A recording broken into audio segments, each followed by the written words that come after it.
Dans cette vidéo, je vais vous parler des nano-ordinateurs, qui ne sont pas toujours connus du grand public. Tout le monde connaît très bien les ordinateurs de bureau ou les portables. Les nano-ordinateurs sont de la taille d'une carte de crédit. Il en existe de très nombreux sur le marché de marques différentes. Mais les nano-ordinateurs les plus connus sont l'Arduino et le Raspberry. On peut les acheter sur de nombreux sites internet pour des prix variant entre 20 et 100 euros.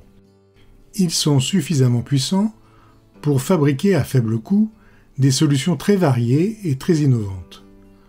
Pour cela, des centaines de communautés très actives proposent des exemples ou des solutions prêtes à l'emploi. Vous pourrez piloter votre domotique, disposer d'une station météo, mettre en place une surveillance par caméra, programmer votre arrosage ou commander l'ouverture et la fermeture de votre porte de garage. Mais vous pourrez aussi fabriquer votre propre petite console de jeu. Les intérêts de ces petits ordinateurs sont vraiment nombreux. Ils ont non seulement un processeur relativement puissant, mais aussi de nombreux connecteurs sur lesquels on peut brancher ou souder tout type de composants tels que des LED, des capteurs, des mini-écrans, des boutons, etc.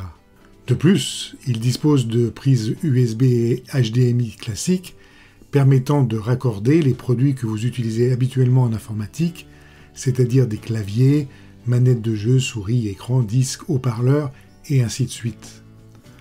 Enfin, il est possible de les raccorder à un réseau, soit via le Bluetooth, soit via le Wi-Fi, ou tout simplement via une prise Ethernet. Les nano-ordinateurs sont proposés sous la forme d'une carte mère, que vous pouvez intégrer dans un petit boîtier à acheter ou à imprimer vous-même avec votre imprimante 3D. Le branchement électrique se fait classiquement avec une prise USB raccordée au secteur ou via des batteries rechargeables. Concernant leur programmation, vous pouvez utiliser aussi bien les langages traditionnels, avec de nombreux exemples de fonctions à disposition, mais aussi des langages graphiques convenant parfaitement à des enfants à partir de 7 à 8 ans.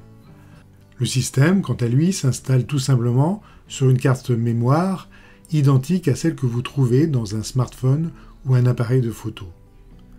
En tant que passionné de magie, voici quelques exemples que j'ai réalisés moi-même en utilisant les nano-ordinateurs.